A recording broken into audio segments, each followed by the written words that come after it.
Oh, yes. Here we are once again. Welcome in, everybody. As you guys start rolling in, I just want to say thank you for joining Teagues Take. If you've been sitting in the chat room already, man, we love it when you come in early to say you can never be too early for something like this. So go ahead and hit that subscribe button.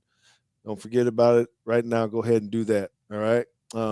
We got a good lineup for you today. We're going to have the opportunity to break down some film. We're going to start out with the WKU defense. Then we're going to have a great segment of the pursuit of the recruit, where JT is going to talk to us about being recruited, and then we'll get into some WKU offense after that. So it is time for us to start Teague's Take. Let's do it right now.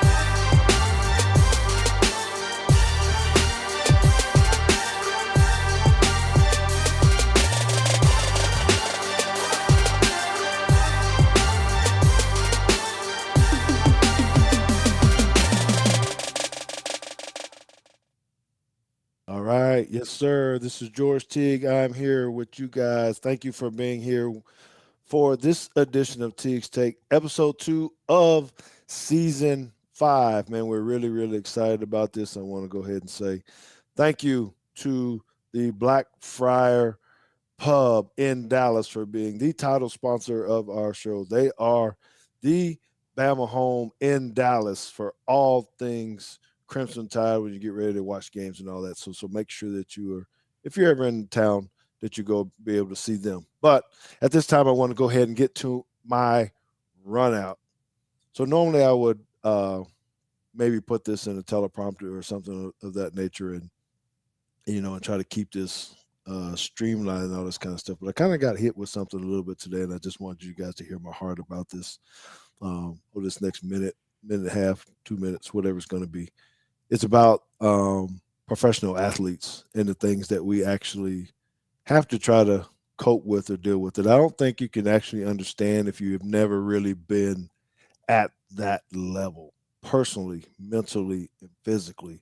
Right. A lot of us aspire to be things, and a lot of us are CEOs and all this kind of stuff. But when you play the physical game and you're under lights and you have people cheering for you and doing all kind of things, once that atmosphere has gone away, sometimes it hits us as players in a different way. Right. You don't get to run through the tunnel anymore.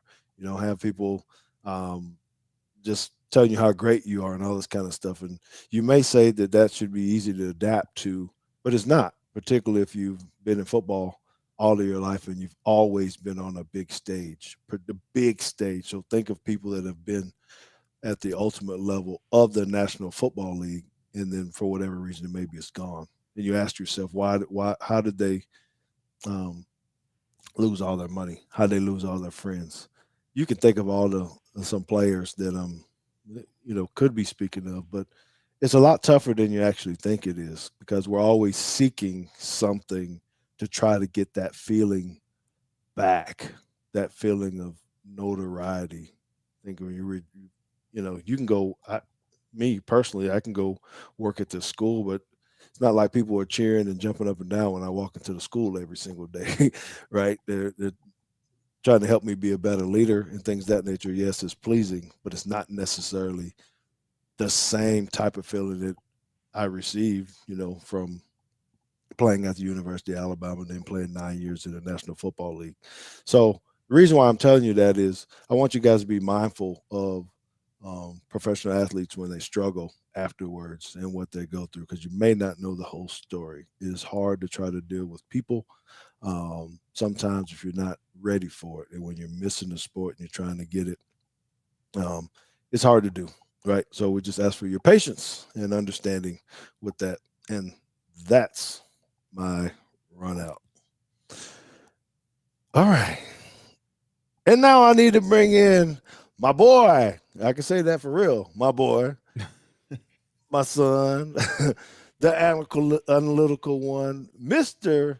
James. Can I say your middle name? Sure. James Theo Teague, man, yes, Can I give myself a yes, round of applause? you Is can that get a fine, round of John, on applause. this show?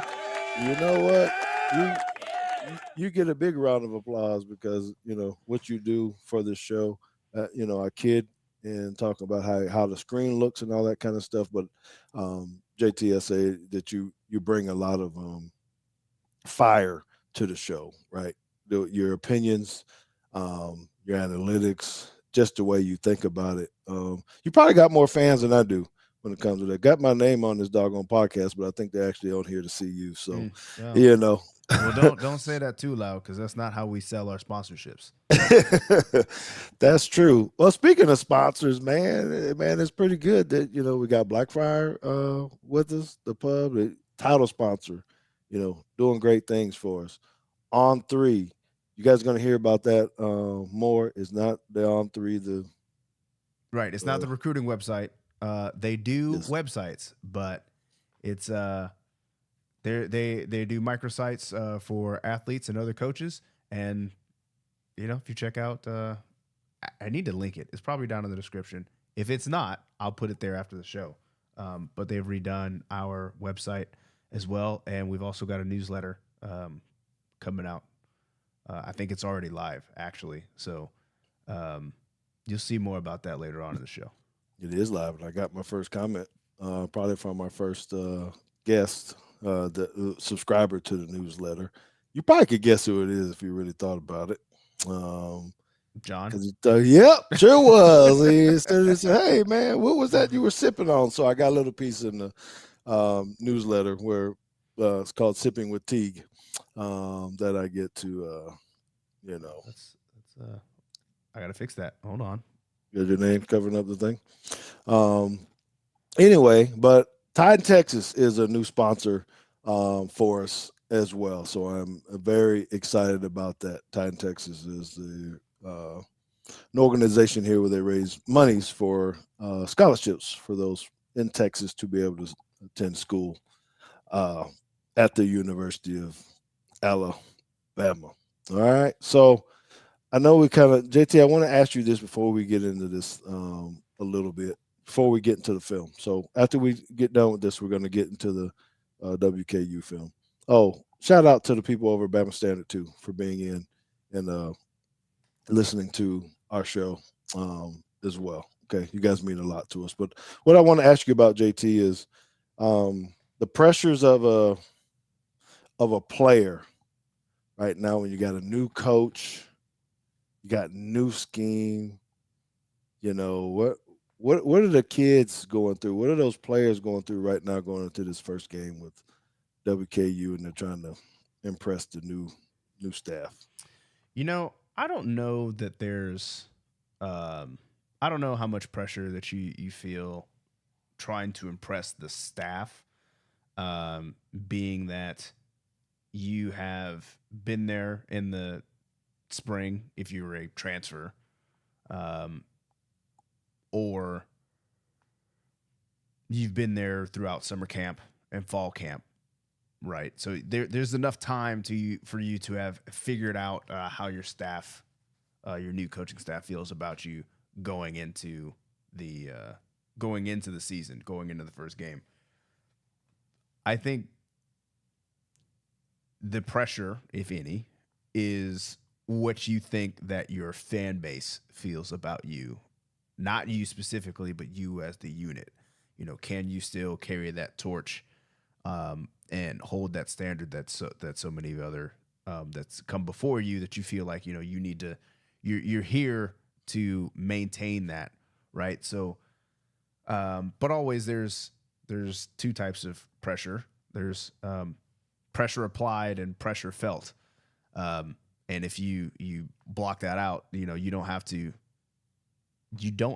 to feel pressure even if somebody is trying to apply it towards you. So, some people probably don't care.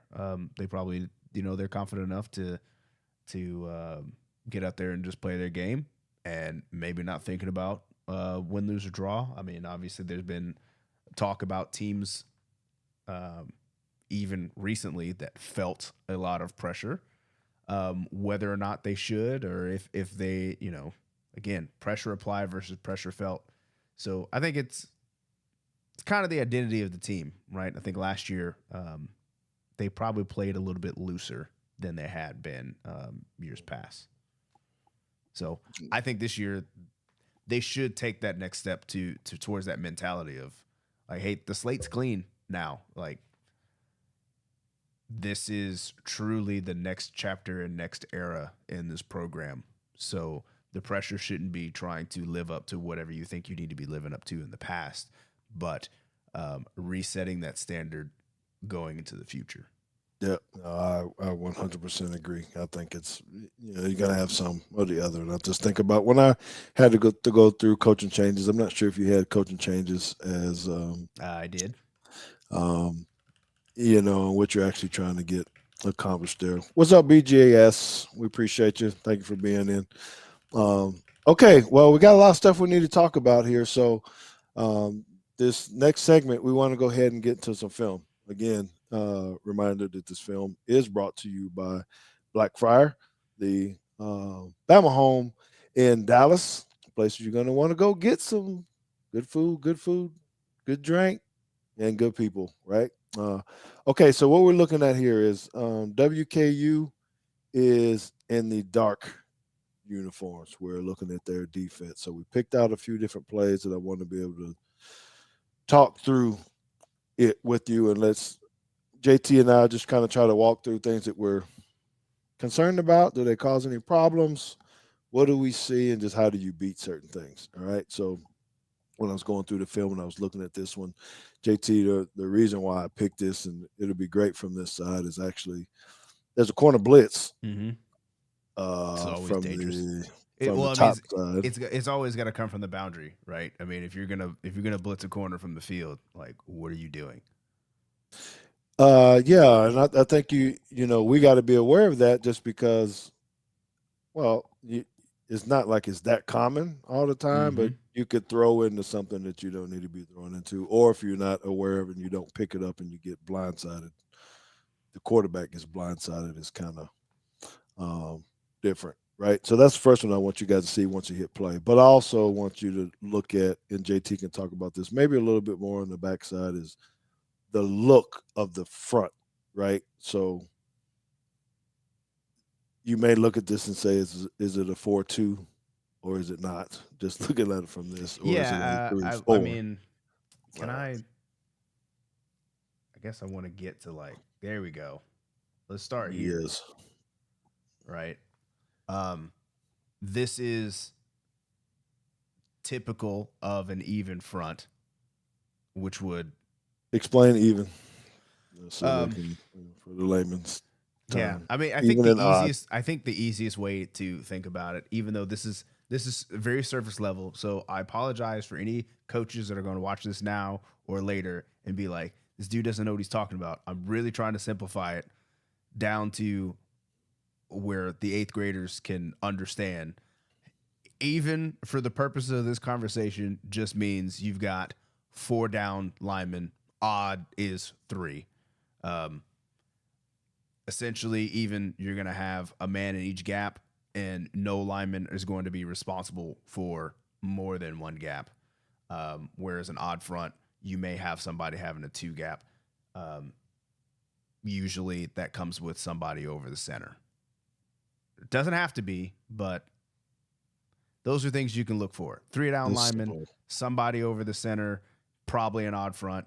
4 down lineman, center's uncovered for the most part, probably an even front. So right now what we're looking at is what we would call even spacing. So if I draw here, we've got a guy that's responsible for these gaps, and then we've got linebackers that would be responsible for those gaps. We have 1 man per gap.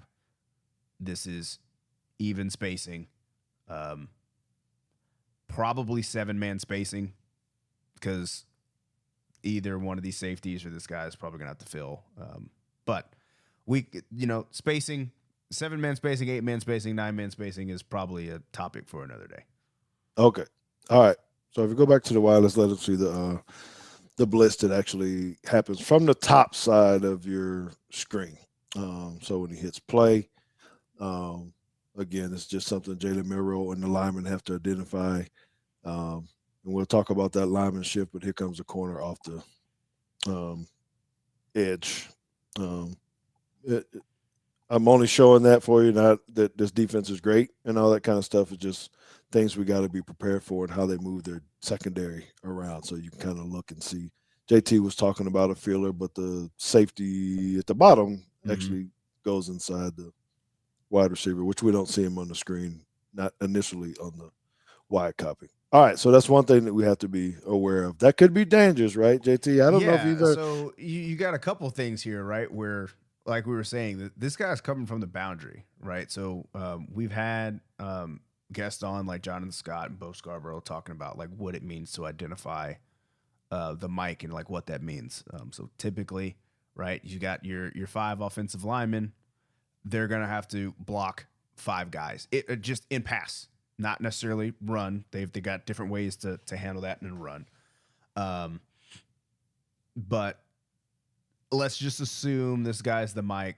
In a pass situation, you're going to say, okay, your linemen have the 4 down guys plus the mic, which means if anybody else blitzes, the quarterback is responsible for that person, meaning he has to get the ball out of his hands. That guy's a free rusher, unless you're going to keep somebody in the block.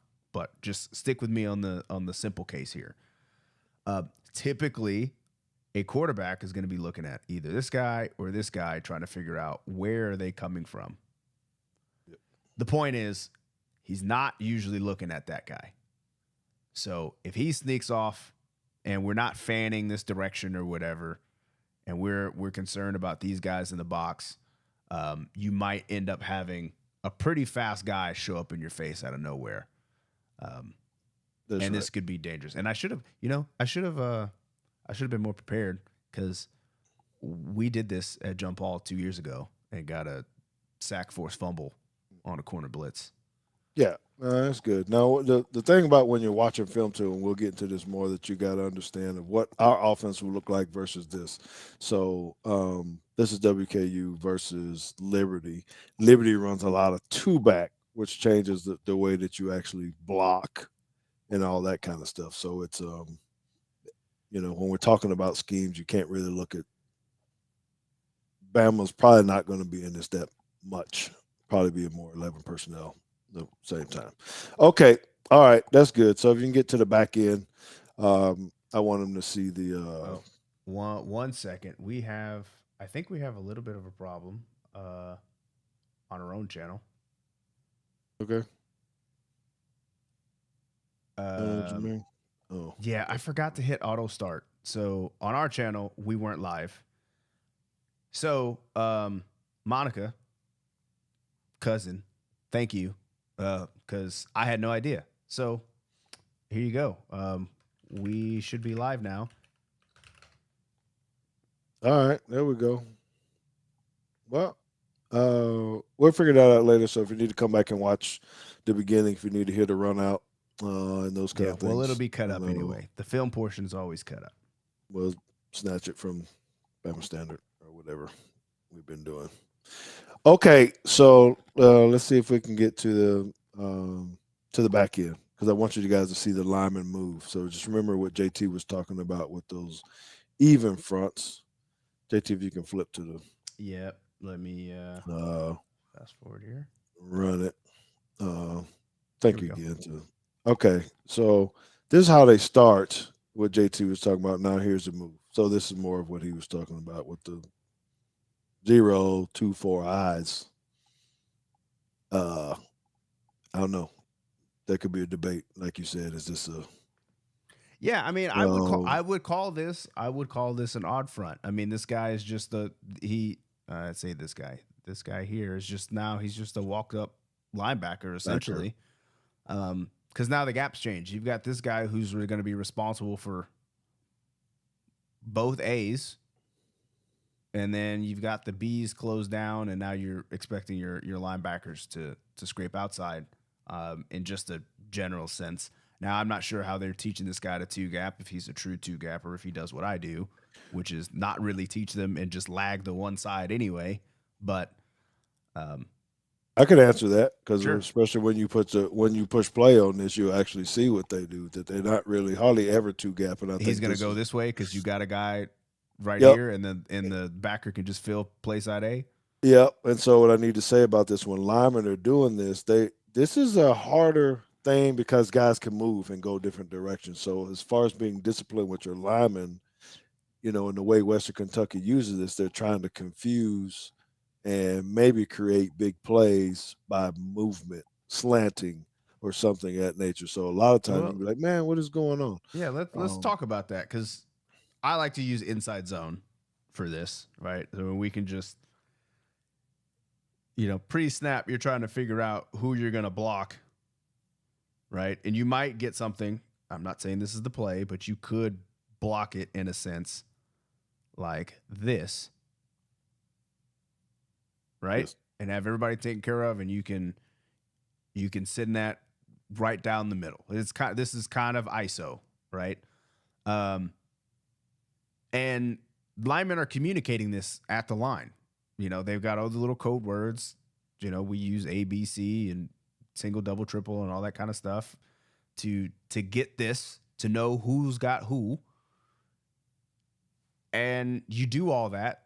They wait for you to get in the cadence, and then they do this, and all of a sudden, he can't go here anymore, right? They probably need to double this way up to this dude. He's got this by himself. Maybe he gets a little help and climb, and then you just kick out, and maybe it's not ISO anymore. I don't know, but they've got to figure that out before the ball snap. Is all I'm trying to say. that's right. That's right. And then if you run it, you can see where they actually go because it could mess up your, Right, and they end up what going they're basically right back to where they were post snap. Yes. So they're basically running the play that JT is actually, kind of talking about, but it just, um, they're just creating the confusion up front. So they stunt into the play actually. So uh, Yeah, I mean, and they this is have what you want, especially with your D line, right? We're accustomed to seeing D line making uh, tackles in the backfield and things like that. But really, all you're looking for is building a wall and just making sure there's nowhere to go, and then you can corral them from there. And the corner is actually the one that ends up making the tackle, just yes. because there's nowhere for him to run. He's dancing back there, and you run him down from behind. Yeah. So we got to be conscious of that. Okay. Next play. Uh, this is a so I want to talk about this, and I know we're running through this stuff, but again, this is a different look, right? 3-man front almost look like a 3-3 stack to me. Yeah, just because of where the linebackers are. But what I really wanted to highlight is the secondary coverage. This is not a long yardage play, by the way, because you would think it. I mean, Yeah, like this is second super and so it's 6. second down and something. So they're kind of playing this umbrella coverage. I like to call this drop 8 double kick. Kick meaning you're putting both corners into the flat and you got 3 deep guys uh, playing deep third, right? So the windows that you have to throw the ball into are going to be super important for what Milroe does with the ball. Does he take the check down early? Does he try to force a dig or something and seeing where that is? Because they're dropping the middle linebacker back deep too to cover the hole. So it's you got to take something underneath, right? Mm-hmm. Um, And you got to so catch the ball. then you got to catch the ball. So the one thing about their defense that I think we have to worry about, and their offense, is they're smaller guys, but they're scrappy. They fly around. The more you watch their film, you see they get a lot of guys to the ball, and they're trying to hit you, right? So this is the look again. The zero Yeah, so now before this they is were in the this is a 4 Lobo eyes. look. This is a 505 now instead of a. Explain the fives and the So O and the yeah, 4 so eyes. 5 technique just means he's outside shade of the tackles. So we have a 5 technique here. 0 means he's head up with the center, and we got another 5 out here. So we call this Lobo. We, as in our defense at John Paul calls this Lobo. because 505 and the area, that's the area code of New Mexico. So the New Mexico Lobos. That's how we. That's what I'm gonna call it forever because it just makes sense to me. But again, this is an odd front, right? There's a nose here, and there's 3 clear down linemen, and they're gonna walk everybody else off. So, did it start that way? Did they wait till the motion? How they moved. Yeah. Oh, So yeah. again, well, we should expect that, right? That they're going to be going. So don't mean they have to move, but I'm sure you can study percentages and say, okay, how often do they actually? Yeah, and you might finish actually. where they start. I would imagine that if you're Coach DeBoer or Coach Sheridan, you're trying to see, is there something that you can do to make them move, so you can just dictate like, okay, we know we're gonna get an odd front here if we do this, and then we don't, that it kind of eliminates a step of thinking of like we can set this up. Yes. Just by knowing that if we put this guy in, some kind of movement. That's right. And that's where the film study comes in. So, okay. So it was really the drop 8. And so JT, I just think Milroe has to be, and I think we're going to show it a little bit later if we can get to it next play, I guess, when you got to know, this one. So now you got all these people up on the line of scrimmage. Where are they coming? Are they actually rushing, or are they going to play pass coverage? So it's not quite the same as what we did in '92, but it looks pretty similar though, don't it? I mean, it's just 8 instead of 11. Yeah, so there's a lot of people up there, and the quarterback and the lineman now, because you're having to try to figure out which way do I turn, what do I do this, right? So this is their mindset, confusion. Are we coming or not? What do you got to do? So when you hit it in this scenario, they only rush 3. They all still run back, and we're looking at the same coverage again. So now, does he try to throw it out here in the flat? Does that corner sit and cheat and intercept it? Which I think he was too deep.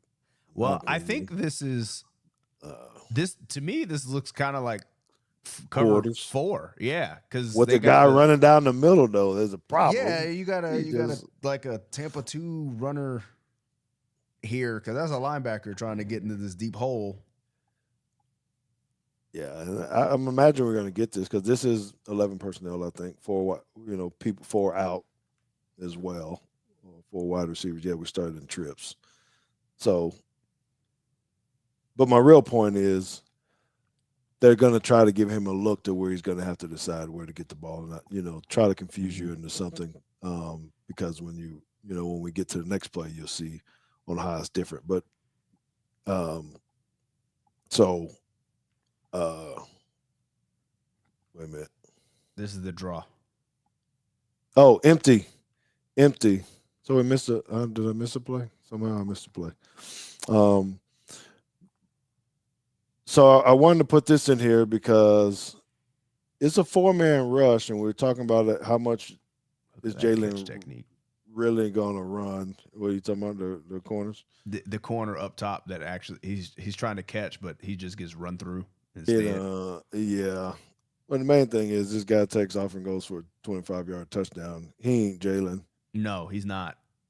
And, so when I was on the Bama Standard last night and I said he's going to have 100 yards rushing, they were like, well, we don't want to see him run that much. I was like, I don't know if he's going to have to really design a run just because if they keep running that middle linebacker out of there deep or somewhere other than right there in the middle of the field, I can see, and this is like it's a design draw to the center. Yeah, that's what I was trying to figure out because I was looking at the receivers and like they actually look like they're running real routes, right? But then 53 just decides I'm leaving. I'm gonna leave blocker, so he can't be down the field if it's a pass because he's all the way at the goal line at the same time the quarterback is. So it's a tendency that they saw somewhere to be like what you're saying, manipulating. But look at the linemen again; they're not going straight; they're going left again to the field. Yeah, I don't know that I like lining up over the So, center and then just like not touching him. well, yeah. So there you go. Now, I mean, now he's down the field, and you get your guys, and it just, it could be ugly because when you stunt, you could stunt the wrong way, even if they Mm-hmm. hand the ball off, right? So anyway, all right, we got a couple more minutes on this defense before we got to get to a commercial. Um, Well, we. Oh, we're okay. one. This should be the last one. Um, the reason why I picked this is because it's another front. Really, just need to go to back end. I'm not really worried about the front. Well, I don't know. You can see there's a blitzer off the edge, but in this case, you end up two threes. Now they go to two ones, and they still stunt. Well, they stuck the right Uh, direction that time. yes, Do you think this is the actually a stunt, or do you think they're actually slant. reading their? I guess you could be reading, but I'm saying that because the blitzer off the edge. I Oh, yeah, think that's fair. that Okay, he's yeah, getting ready. He's coming from there, and they tell him, "Hey, just go left," because he's coming. Um, and he gets there. yeah. We actually put this line slant in. Maybe I shouldn't say that yet. We got a game on Friday. Never mind. Yeah, yeah. So there you go. I think this is a lot on the defense. That Jalen Milroe. I think this is going to be a good test for him because he's going to see a lot of different looks, got of different things. I don't know if they're going to have him checking at the line, turning protections a different way. I don't know if that's going to be on the center or someone else to say, okay, let's switch this up. But Western Kentucky's ideal is to create confusion and send people a different way. I think that's Yeah, the way I see it. And and they this might won. be their answer for read option, right? I mean, if you just send somebody at Jalen right now, you know he can't pull it because you got somebody come off the Yes, edge. that's right. You just And make so, sure it's a give read. yeah, so I think it's a good test for him to be able to Milroe to be able to work on pre-snap reads. What does this really look like, and not get ourselves in long yardage situations because you're guessing and not actually playing what you see on film. Mm-hmm. And they're going to bring a lot. So we saw Yeah, you get 0. RPOs out of this too, right? Yeah, If you're that's gonna right. bring a guy, you pull it and you hit. He's wide open. Yeah, So we do got. Maybe I should talk about that too. So there's going to be strengths here where there's going to be opportunity for big plays. You see something like this, you raise up and you throw it to him. You see some of the other stuff, you're running bubbles, which DeBoer has in his offense. Lot of RPO stuff. And if you're just going to be sending people guessing, you're going to need to get. Yeah, I know, Mike. You kind of like that right there, don't you? I appreciate it. So okay. Well, JT, we need to take a quick break because Michael Kim just reminded us we need to promote some people real yeah, fast. we We'll gotta take pay a some bills. minute and a half. We'll be right back.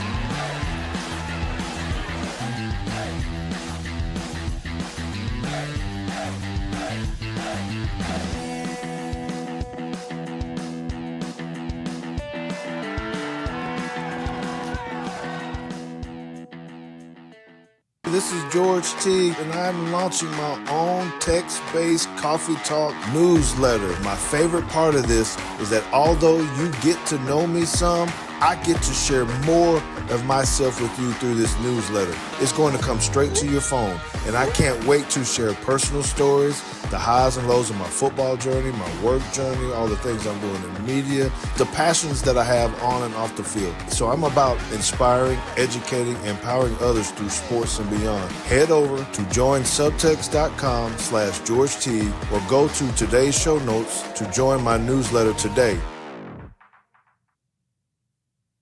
Yes, sir. And we are back. We're back. So I need to show you one more thing before we go get back into the topic.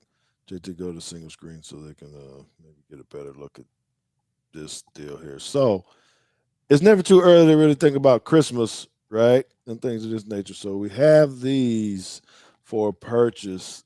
This thing is nice. It's a cuts by Jones. These are all individual pieces. I don't know if you can tell it, but it's like a little puzzle. Maybe I need to show it a little bit closer. But sign for it if you want one.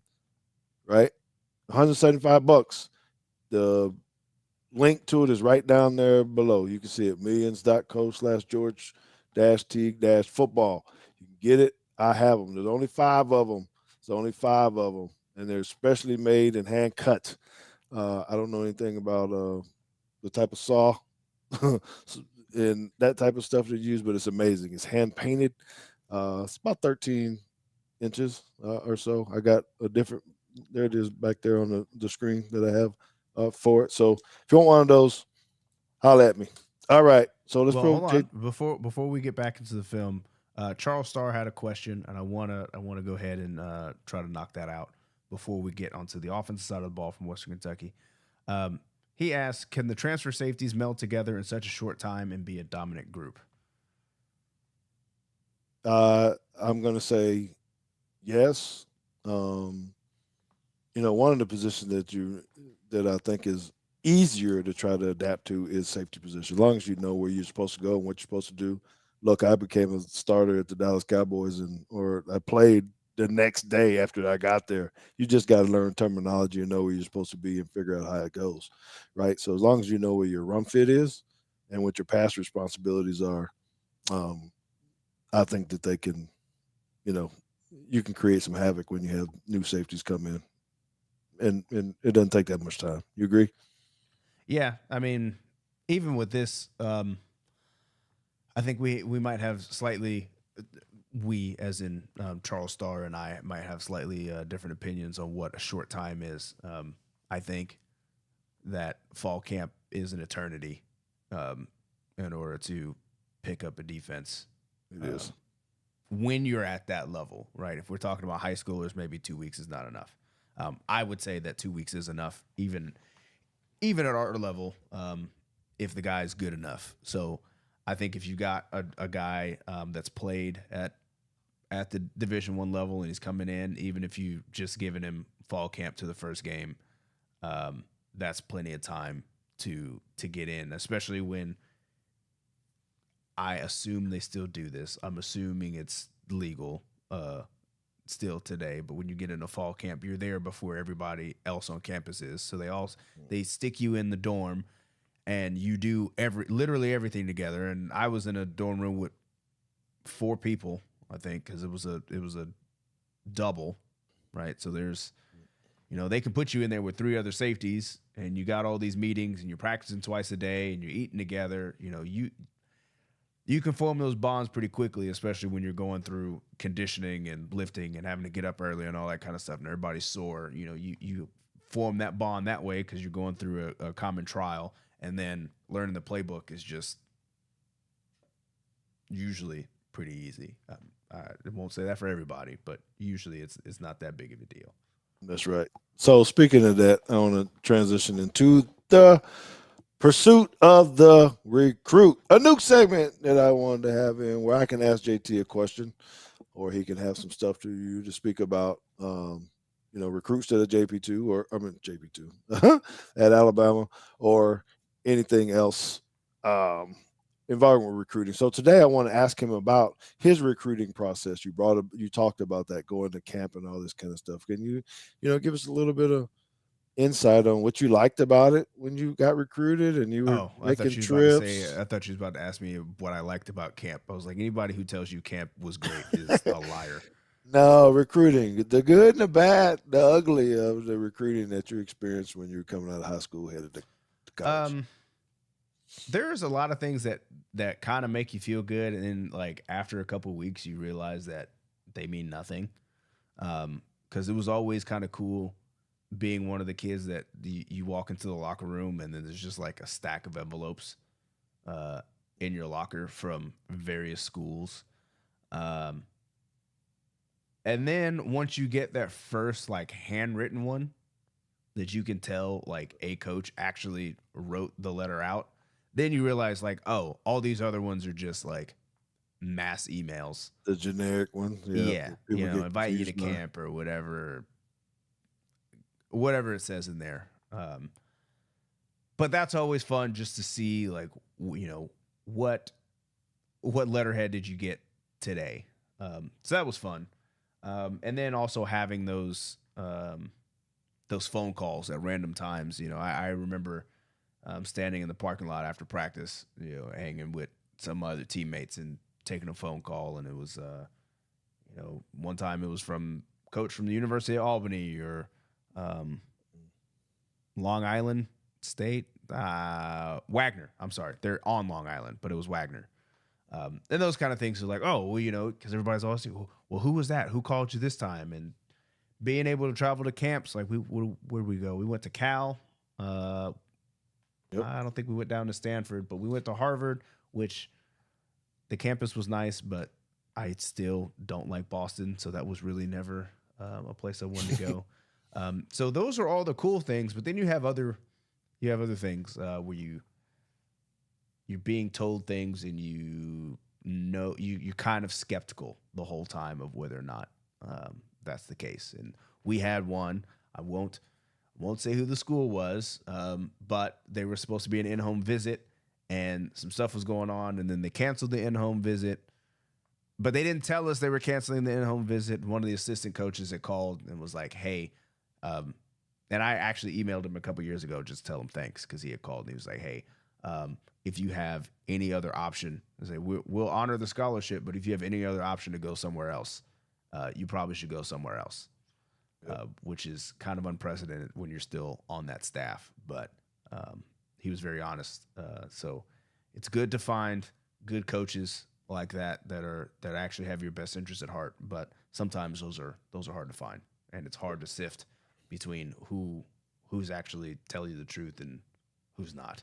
That's right. Well, that guy's a transformational coach, and I love those, and that's what I talk about. Our staff at JP2, the difference between transactions, just going through the motions, not caring about how people feel, and then transactional. And I've had those in the pros too, and you kind of rarely hear that. But I had a similar situation when I was with the Falcons when the guy told me, don't even come to practice today. They're going to cut you at 3 o'clock, 7 a.m. It's like, I wouldn't. I'm just going to go home. But anyway, another story. Okay. Well, again, we want to thank Blackfire again for being the Bama home in Dallas here, presenting this film for you. We want to get to the WKU offense now. So JT's going to have to get to their offensive side of the ball. And let's see what we got. So my strengths, JT, I think are going to be their left side of their line. Honestly, we can go through that. But this first clip up in here, I don't know if we're going to see it or not. But you know what? Sometimes when you're overmatched, you do unorthodox things, and I think this is kind of unorthodox. Just everybody just kind of dive on the ground, try to get the guy's hands down, and you feel like you can't overpower them or shove them back. So everybody cut. Yeah, this is what was wild was I think this was the first play of the game. It is the very first play of the game, so you're already kind of saying, I don't know what you're saying. It just seems like it sends a message of. And I know I've done this before. I've done this when I was at Shelton. I couldn't block the Parrish guys, and we were just getting trucked, pushed all the way back, and we needed to throw the ball. And I was like, hey, everybody cut. I get it. So I know exactly what's going on. It just seemed like it was kind of weird right out of the chute, considering he threw outside. Yeah, like you didn't even have to get nobody's hands down for this, right? No. You could have just. Well, look at the left guard. Did you just wait? I mean, he's doing an up down. He just totally waste him. Yeah, just, he didn't even. Yeah, and I'm sure they told him, you got to get your butt on the ground too. We got to see you cutting. He can't get into him because he get a chop block. If you get two guys, kind of like, well, I guess you'd have to have one high and one low because they kind of do it on the right where they got both guys on this guy's legs. I don't know. I think I would have threw the flag here on this one. Yeah, coming at both. So. But, my whole point on that, we got to be careful. You got to know how to handle cut blocks. So they're probably working on that and saying, you got to use your hands because that center, he gets, or the nose tackle, he gets, jacked up. You could cause some injuries. You're right on that left knee and it's stuck in the ground. Mm-hmm.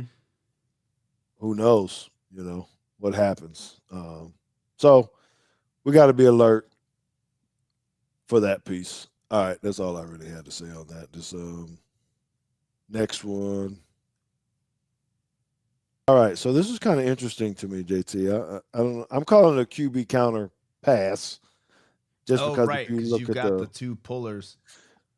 yes, where he so you may want to draw on that so they can see because it's really designed where the quarterback can keep the ball and run it. This is kind of what we want Jalen Milroe to do last year. Hmm. um, running back going one direction and then the quarterback following the Yeah, talk pullers. about false reads. Yes. So when we're talking about our defense and what we want our linebackers to do, they're seeing pullers, so they potentially. I mean, it looks like they had the right coverage. I don't know what they saw because that linebacker didn't even go with the puller. He Yeah, went he out just with went straight with the back. because they really got too many blockers. I mean, they if the quarterback would have kept the ball, Yeah, that's maybe they just knew that this quarterback's not a runner, and which this is obviously not the quarterback we're going to see. We're going to see T.J. Finley, which some of our viewers may remember. I think he was at Mississippi State for a minute. He was at Texas State last year, but he was he also at LSU. I know he was at Auburn. yeah. He Auburn. he's played What Alabama did you? three What teams times. did you say? He was at Texas State for a He was at short time. Texas I State, maybe think. not Mississippi State. Maybe it was Texas State, LSU, Auburn. But I Yes. thought I saw him in a Mississippi State jersey. But he's Uh, played an Alabama defense three times. I could look real fast. The Bama Standard, Justin says he was at LSU, Auburn, and Texas State. Yeah, LSU, Auburn, Texas State. Okay. So anyway, so you got this here. It's covered up. They do a good job. But one thing that I noticed on this film, JT. So if you watch all 30 minutes of the actual cut up, what I don't show on here is that Liberty. So there was some. Hopefully, well maybe not. WKU had some serious tendencies because whenever they lined up, those guys were pointing balls going over there, something, and they would shift. And I was like, man, they must have some serious tendencies. And it makes me think about this, like where you say this linebacker didn't even go over there. So I think they had some things that they saw, or I know that they saw because they were screaming the play beforehand. And that's frustrating as a player when they know you play before you even get going. I can't imagine being a running back and they're like, oh, he's going over there. So anyway, I just thought that was an interesting play that some trickery. So we always talk about people out of the backfield and what you got to do with your linebackers. We got to be smart with that. Okay, so there's another play. It's actually my best the play that I like the most. I'm calling this a power +1 because you got the No, motion plus guy two. coming down. Well, you got the Because you got backside the puller. back, you got the kick out from the back. All right, so let me draw it. You got the kick out from the back. You got the pull that's leading, and then you got this guy. Yes. Yes. So they actually had a good play here, and that's why I think we're our strength and what this guy, if you'll see what they do, what Liberty does to them to defeat this. But they actually had enough guys. I don't know if you can find if the tail ends on here or not. Yeah, so when he pulls around, there's actually one more blocker, but the defensive Oh, because he end, switched. Yeah, he puts his head back on the other side and pushes he whoops 73's butt yeah. and He creates closes the gap by just putting the tackle in the gap. yes. So if you don't, and that's where we're saying our strength and our size could be a problem for that because that was a pretty good job by 73 at first. He had leverage and then he just got kind of hip tossed. Um, so I don't. I mean, the running back's a little bit smaller, but they really did have a play if they would have kept if the down block Hey, stayed down. just a question. This has nothing to do with WKU, really, but I want to know because this might help us out. What 25 does here? This dude, Mm-hmm. how he takes on the puller. Is this still legal? Can you He's do in the this? box, in the box, in the box. As long as you're So it in the doesn't have box. to be a point of attack. He can just The defense, even if you're in the box and he's in the box, you can cut. Now you got to make sure that the ref is seeing what you're seeing. But yes, that is legal by rule. Because think of it like if 87, he originally was out of the box, so he couldn't like go cut that other defensive end over here. But if he was on the line of scrimmage, lined up there, and he went across, he'd be able to cut 16. Can 25 cut 87? No. Yeah. See, so how are you supposed to know this? Like, it's just in the middle of the game. You're like, yeah, I got a puller. Here he is. I'm cutting him, and then all of a sudden, it's this tight end that was God knows where. Yeah. Well, I'm hearing what you're saying. That's what I said. I don't know if they'd ever call it right and what they do, and we'd probably be mad at throwing flags at coaches, but yeah, kind of is what it is. So we got to worry about this run. So a lot of two backs. I don't know, JT, if they're going to be trying to do two backs with us. I'm thinking that they're not going to want to do a lot of two backs because we're going to have more. You're probably going to bring a box. Safety in the box. Yeah, you're just asking to bring an extra guy in here. Yeah, so I don't know that that's what they're actually going to do. All right. So, all right, this next play is a QB shift to Wildcat. Yes. I don't know if they'll do that or not, but again, it's just we got to be ready for all trick plays. When you're outmatched, a lot of times you start doing things just to try to make something happen. So we're already seeing cut plays, and then you see some Wildcats. Yeah, that's subtle right here. Just a whoop. Yes. Oh, and there's number 2 pointing. Yeah, there those. Hey, move over. We got this. But again, I think, let's see if I can look at the lineman. I think they did a good job up front. Is this trap? Yes. So the skip pull. That's what I had on my notes here. He went too far. 78. Yeah, he's going. I guess he's supposed to be going to kick out this 3. I think he's a 4-eye. He's wrapping around. How do you 35. How do you block trap when you? He's right. It's hard to trap a 1 technique, right? Now look at the. So what does the right guard do? The right guard blocks down. See, they're going back. 0. So he's taking a 0. 78 is responsible for 35. The linebacker standing. Yeah, and he goes out to. He just I missed don't know him. why he went that far. I thought you pull close, right? You're supposed to just. Well, and that's where we talk about this. How do you actually teach the jump pull? So, skip pull. I don't know what people call it. So sometimes you shuffle when you pull, and some you actually turn and run. Mm-hmm. So he skips and gets off balance because you really, because you probably got to play if he blocks him, he probably walks right into the end zone. Yeah, then it's 3 versus 6, and you can just fall forward, and that's a touchdown.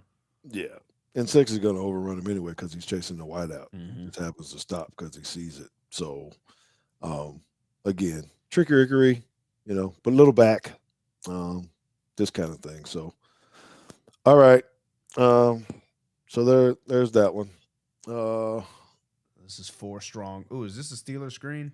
This is the Steeler screen. That's what I said. I think this is the easiest cakewalk. So hard to defend, though. Yeah. So maybe you want to talk about this because you're man-to-man down here on goal line. The outside guy's moving. You can't really bump because your guy can still come back and run it out or a bubble or something. So you're really just kind of, I don't, we ran it at JP2. This offensive play, we ran it at JP2. Mm-hmm. We had JB and those guys. Everybody runs it in the pros. It's just too hard to defend. But you got to be close to the line of scrimmage, or you could be trying to do this just to get a first down. So, I don't know what you really do, brother. That's not good for coaches to be able to say you got to try to react. Yeah, you gotta.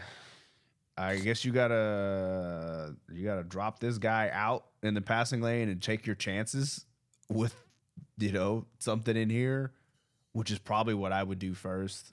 It's like, look, I dare you to take these guys and run the ball because I don't think you're good at it, but you're not going to do this. Or Because you got to get in zone, or like somehow you got to get these guys to recognize that, like, hey, this is a screen. They're not running a route. I know they're trying to figure out. That's why they're flat footed. They're doing all the things that you tell them to do, and that's just like taking candy from a baby. it's a heck of a play, and that's why I think I am going on the limb and saying we're going to see this play somewhere, some point in time. Might not be on the goal line, but I'm going to say this play is going to happen. Yeah, my thought though is unless we're just playing zone. Yeah, but I like this idea because the back is over here. Like, so if they're gonna run zone, inside zone, or something, like, most likely the ball's gonna go that way anyway. I think it depends, JT, on how far that bunch is outside or how far that receiver's out there. That's still a long way. Yeah, I mean, I guess let's see. I just 3-over-3 just doesn't, like, I know you get in these situations where it's going to be like that, but I just don't like having the 3-on-3. I like to have +1. Yeah. Well, my only other piece that I would say to this, and I know they do it in the league when this kind of happens, is that you lock up one and you banjo the other two. So you lock up the center guy because he's on the ball, and then you kind of in and out these guys. Okay. Now you still could get a dig by the number 3 or something of that nature, but if you're playing Tennessee's kind of, I'm sorry, I shouldn't have said no. Oh, you said number 3 and I drew number 1. This. Yeah, once he comes inside, and if your corner is trying to get to the number 3, he's going to be outside of him. And he's so you're saying run away basically from this guy going like this? No, instead? The other guy. Who? This one? No, the one on the hash. Okay. Yes, him running away from the corner, Gotcha. The outside corner, and because you'd want I don't know what you want to call him, the defensive guy sitting on the hash mark to cover the guy that's coming in motion, so they just can't. Oh yeah, so then you get this, and then now you just got this guy wide open. Yeah, that's it's a problem. Yes. So, but I would say I don't know if I would rather have that than what you were saying, having a defensive lineman out, because maybe the linebacker can get his hand up or something to try to knock down this dig route. But it's chess, right? Or checkers. No, it's not checkers. That's for sure. Yes. Okay. So there we go. I think we're gonna. We got one more. We got 2 minutes. We do. I know. And this one, I didn't really. It's nothing fancy about this play. I just really wanted you to see the pullers again. Which they didn't do a very good job of. No, they did not. Let's get to the end zone view. Kicking out the backers. So I think the left side is better than the right side on the lineman because 58 or 50. Yep, we got a good spill. Oh, I love me a good spill on the puller. Yeah, that was not very good by number 50. I don't think. He's going with the wrong shoulder, right? And they hold an 11. Yeah, that's a hold if I've ever seen one. Yes. You're talking about and that's the one. The left tackle is the one that I'm giving. He's holding, but I think he's quick. He has really good feet. He's someone that's going to be trying to cut off our guys. He gets in good body position, but he can't use his hands like that. But that left side of the line, I think, is pretty decent. In my opinion. So as long as we rally to the ball like this, I think, good things will happen. I think we're just going to be too strong for him up front, or I hope, because 78, he gets on this guy, climbs up. It's not powerful, but, Yes, sir, Keith. We appreciate you, man. This we're going to be doing every single week, Okay, so my takeaway is JT on all of this stuff. WKU, they're scrappy guys. They're going to fight. They're going to go. They're going to try to cut you as in little small nicks to try to make you bleed where they can have some kind of, plays, just enough to kind of disrupt you and hope for some kind of turnover or something disrupt you in the backfield, and hope for something big there. But they're going to be vulnerable for big plays on both sides of the ball. I think, right? I think you're on from their defense. You're going to see a lot of line movement, people going different directions, just trying to create that havoc. Mm-hmm. But again, they're going to be vulnerable because if we get it right and you get one cutback, it's going to be 60 yards. You know, yes, Neil, I think you're going to get some Yeah. opportunities where it's just going to be big play. It's just going to happen because they're going to be out of whack. They short zone people. You watch enough film. They JT, your defense coordinator. They blitz 6, and then they play 3 behind it. Yeah, if you're gonna You blitz know, 6 and then you're gonna drop 3 as deep as they are, those to me those reads are yeah, easy. Like I'd rather yes. play 2 deep, 3 under, and like make you try to throw a And bad ball deep, or because they're taught to like, hey, throw into the blitz. It's short, find your hot route, throw into the blitz, and if Mhm. there's nobody underneath, Yeah. So it's gonna be I don't know. I think they're just prone for the big plays, right? If they have tendencies like that I was saying where oh, they're this is just a kind good of question. saying, all right, what you got? Do you guys think they will spy Milroe? Uh, I'm gonna say I'm gonna say I'll let no you answer. because I don't believe that they have somebody good enough to do that. Oh, They're I not. thought you were gonna say because you're gonna waste the guy if you spy him. Yeah, You still got to be able they to don't cover other have backs. they don't have Georgia linebackers or Michigan. Like they just don't have somebody. At least from maybe I'm wrong. I don't.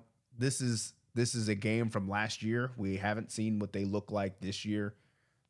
But if that's what they have right now, like I'm gonna go back to where's the draw? This play right here. Like I'm Yeah, looking, I don't know who this Liberty quarterback is, but yeah. he ain't Put it as on the fast as screen. Jalen. Oh, right. I'm looking at it on my screen. Hold on, let me bring it back. I don't know who this quarterback is, but he ain't Jalen Milroe. And like this pursuit, this dude is on the 15-yard line, and he makes it to the end zone untouched. Untouched. No, yeah, And yeah, Milroe is faster than that guy. and stronger. And everything else. So I don't know what they're going to do, how they're going to do this, but it's just on the Bama Standard last night. I said that we'd score 49 points. Some people had 52. I think the offense is he's going to shift them to death and find some matchups, and it's going to be what Yeah, it I is. saw some comments in here. Um, Something about creativity. Yes, Justin, this offense is going to be creative, a term we never used under O'Brien or Reese. And there was something else. Uh, well, I missed it, but there were more comments like that. Um, Keith, love it when YouTube plays an ad right in the middle of what I'm watching. Hey, look, I feel your pain. How much it Um, costs? How much it costs to get YouTube rid of Premium. the No, YouTube Premium is Yeah. more expensive than I think it needs to be. But I haven't watched an ad in like 3 years, and it's great. Oh, that's funny. I didn't know. Wow. But I don't know. Do we get some money off that ad? Shit. Yes, Oh, I don't know. yes, we did. So thank you for your contribution to the show, Keith. You did do a service by watching that ad. Uh, Oh gosh, that's funny. Wow. but Anyway, you got another question? yeah, in what ways do you Uh, think Kendrick Law will be used? Um, Bubbles Jets. yeah, I Uh, mean those RPOs, the uh, bubbles, jets. I think that stuff. Freedom Fitter says YouTube has maybe watched 5 ads in like 20 minutes. Yeah, yeah, no, it'd be like that. Sometimes. I feel your pain. does that mean our show's pretty good, man? If they run ads during our show, they're giving us a little love. I don't know if they run ads on everybody's show. Anyway, that's just what I'm making myself feel good about it. Okay, but yeah, I think Kendrick Law he's going to get his. I still think I think Ryan Williams shows up in some capacity as a freshman. You know, I don't know if he's gonna get a deep shot or if it's gonna be quicker throws, slants, and all that, and let him catch it and run it. But either way, I think he ends I don't up even having know if some you kind need of the big deep shot. play. Like if they're going to drop 3 safeties and then drop 8 and try to blitz somebody weird. Okay, here's what I think. Here's what I think. I think DeBoer, based upon what we saw in spring football, I think DeBoer is going to show so much stuff to Oh, make you people think he's just going to prepare. try to overwhelm Let's just just overwhelm go. you with Make Wisconsin and Georgia and all them go, man, because you can go the other way and be like, I don't want to show him anything, even though and try to trick him. But because he went quads in spring, Oh yeah, that was wild.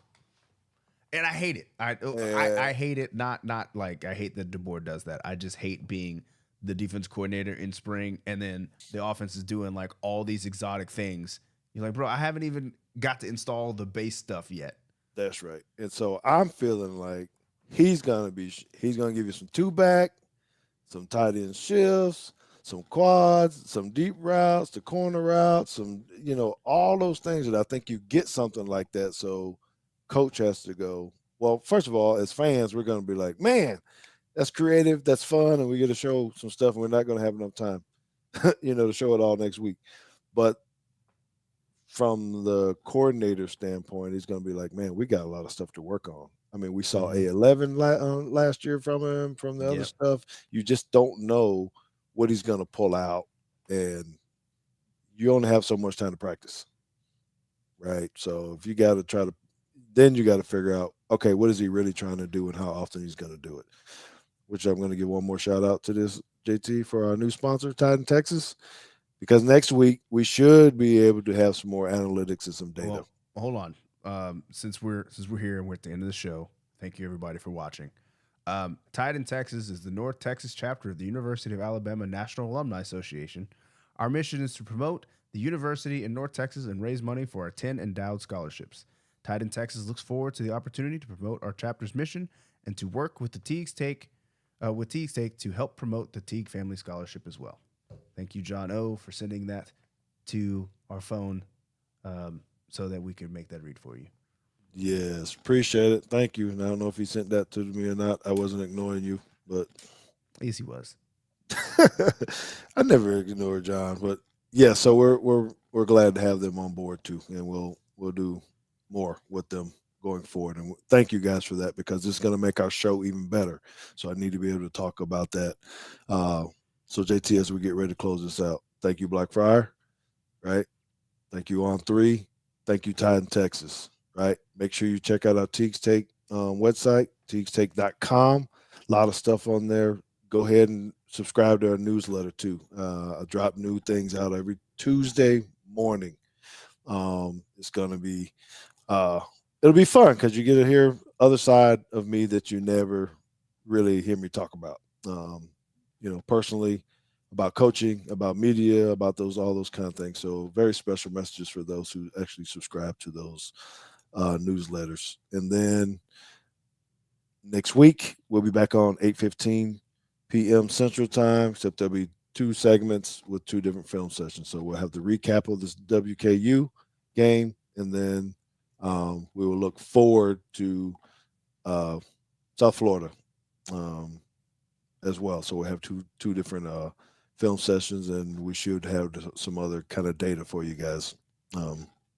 Hopefully, now that Titan Texas has jumped on board with us as well.